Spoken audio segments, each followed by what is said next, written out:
Bonjour et bienvenue sur cette chaîne Démocratie d'abord. Dans une vidéo précédente, j'ai parlé de la situation en ce qui concerne les lois, où ce qui se passe de plus en plus souvent, c'est que les élus n'appliquent pas les décisions populaires. Et maintenant, j'aimerais aborder ce même problème des élus qui n'appliquent pas les décisions populaires, mais au niveau de la Constitution. Alors, au niveau de la Constitution, tout changement de la Constitution est soumis au référendum obligatoire. Donc il ne peut pas y avoir le même jeu dont j'ai parlé dans ma vidéo précédente qui était basée sur le référendum facultatif. Au niveau de la Constitution, ce qui se passe, c'est que les élus disent, par exemple, euh, il y a une contradiction. Là, vous avez voté, vous venez de voter ceci, une modification de la Constitution qui nous oblige à faire ceci ou à ne pas faire cela. Euh, mais ça entre en contradiction avec autre chose qui a, par exemple, dans la Constitution ou ailleurs. Et vu qu'il y a une contradiction, de toute façon, nous, on ne va pas pouvoir satisfaire pleinement ce que vous venez de voter ou pleinement cette autre chose. Donc, on va faire au mieux, on va choisir nous-mêmes ce qu'on fait.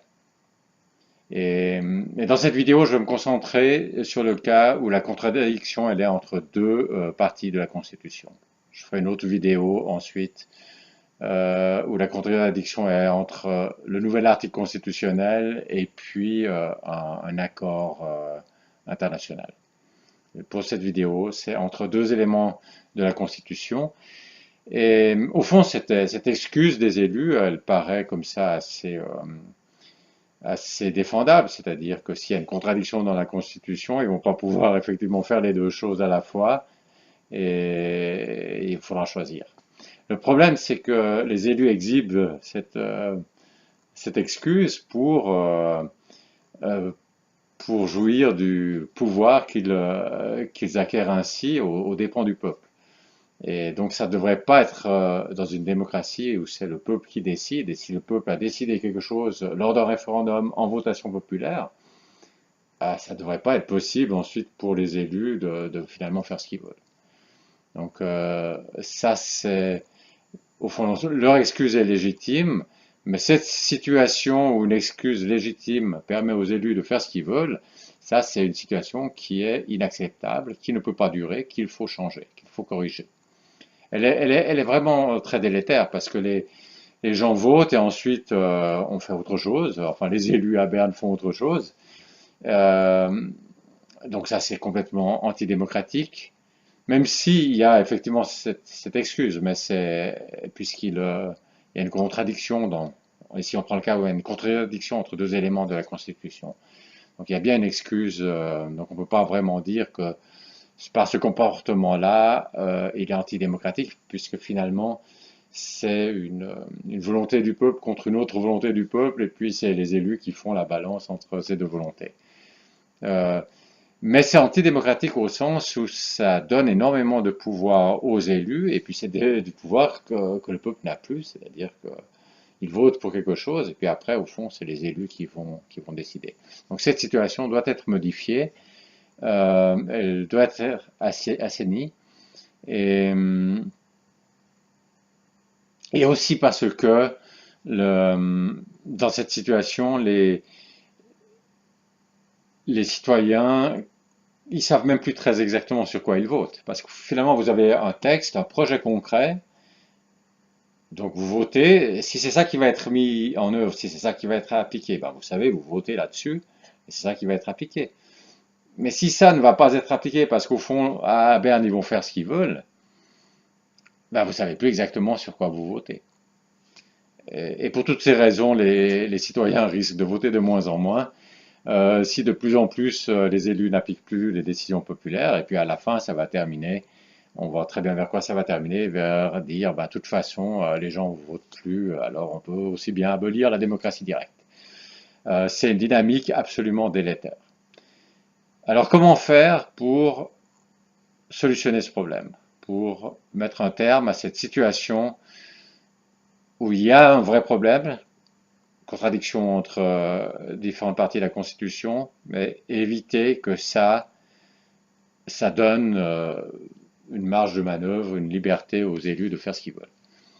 Alors la première idée qui vient à l'esprit, c'est ben, il faut éviter qu'il y ait des contradictions au sein de la Constitution. Et ça, effectivement, c'est la première chose à faire de notre mieux pour qu'il n'y ait pas de contradiction.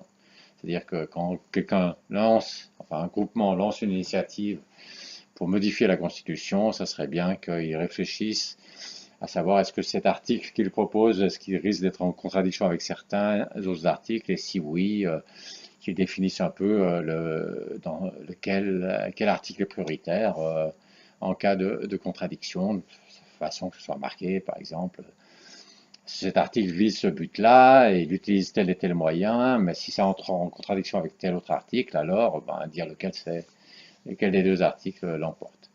Donc ça serait une bonne chose.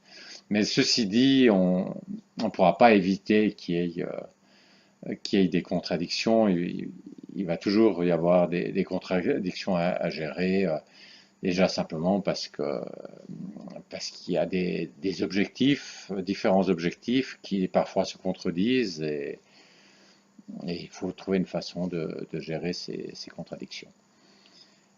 Donc la première chose, essayer d'éviter les contradictions, mais ça ne nous dispense pas de réfléchir à comment faire pour gérer des contradictions. Et là, il faut quelque chose d'automatique.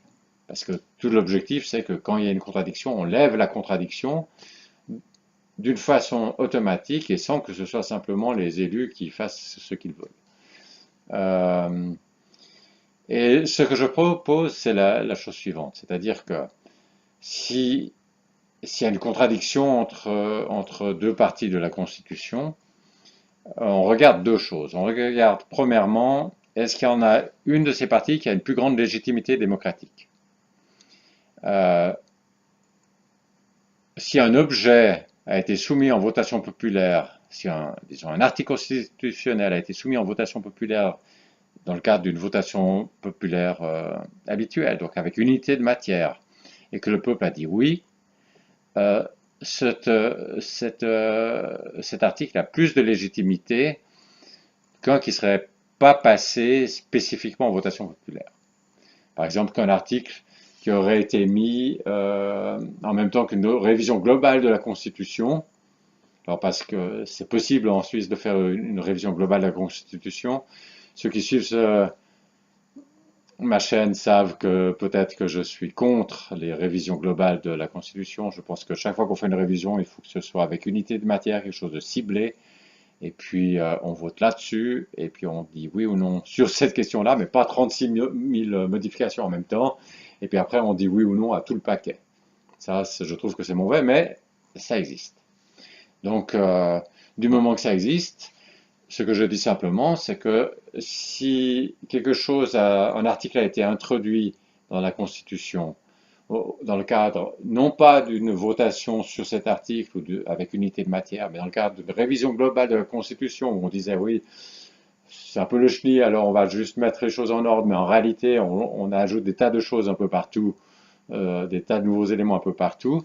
Eh bien, ok, le peuple, cette nouvelle constitution a été soumise au peuple, il l'a acceptée, mais on ne peut pas en déduire du fait qu'il ait accepté le tout, on ne peut pas en déduire qu'il accepte chaque élément, que finalement il était favorable à chaque élément, ou que si on lui avait soumis spécifiquement chacun de ces éléments, il aurait chaque fois dit oui, puisqu'il avait juste le choix entre cette nouvelle ou l'ancienne constitution. Donc c'était deux paquets. Donc juste ce qu'on peut dire s'il a accepté le nouveau paquet, c'est que il a préféré la nouvelle constitution à l'ancienne, mais on ne peut pas dire qu'il était d'accord avec chaque point du nouveau paquet.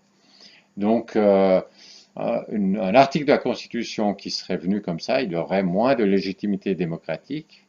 Je ne dis pas qu'il a aucune légitimité démocratique, je dis qu'il a moins de légitimité démocratique qu'un article où on a voté spécifiquement sur cet article avec unité de matière et tout ça. Donc, la première chose, c'est de voir est-ce qu'ils ont la même légitimité démocratique. Si un article a plus de légitimité démocratique que l'autre,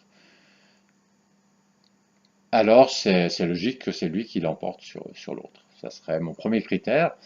Et puis, si on a deux articles qui ont tous les deux le même degré de légitimité démocratique, c'est-à-dire tous les deux sont venus comme ça à travers une révision globale de la Constitution, ou bien tous les deux ont été acceptés lors d'une véritable votation sur le sujet avec unité de matière, tous les deux.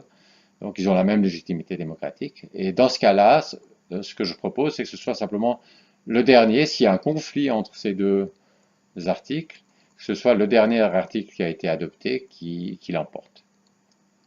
Ça correspond un peu à ce qu'il y a aussi dans la jurisprudence, c'est-à-dire que la jurisprudence évolue, et puis il y a l'ancienne jurisprudence, et puis il y a la nouvelle, enfin quand ça change, et puis on regarde les dates, quand c'est que les décisions ont été prises, et puis la jurisprudence plus récente l'emporte sur la plus ancienne. Et là, ce sera un peu la même idée. Si le peuple a accepté un article constitutionnel maintenant et qu'il rentre en contradiction avec un article qu'il avait accepté il y a longtemps, on part de l'idée que ce nouvel article constitutionnel va l'emporter sur l'ancienne quand il y a un conflit. Il n'y a pas toujours un conflit, mais quand il y a un conflit entre ces deux articles-là, alors c'est le nouvel article qui va l'emporter. On part de l'idée que le peuple il a voulu quelque part nuancer ce qu'il y avait dans dans l'autre article qui date de plus loin dans le passé.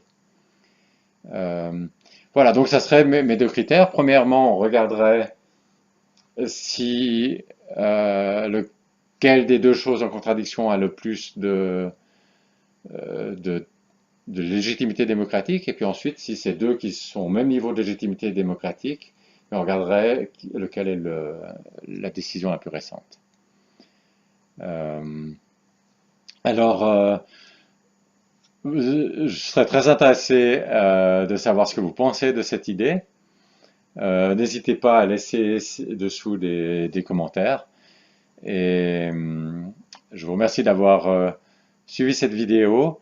Et dans la prochaine vidéo, je vais commencer à aborder la question toujours des contradictions, mais cette fois plus entre entre deux éléments de la Constitution, mais entre un élément de la Constitution qu'on viendrait par exemple, que le peuple viendrait d'adopter en votation populaire, et puis des engagements internationaux. Donc, ça sera le sujet de la prochaine vidéo. Merci et à bientôt.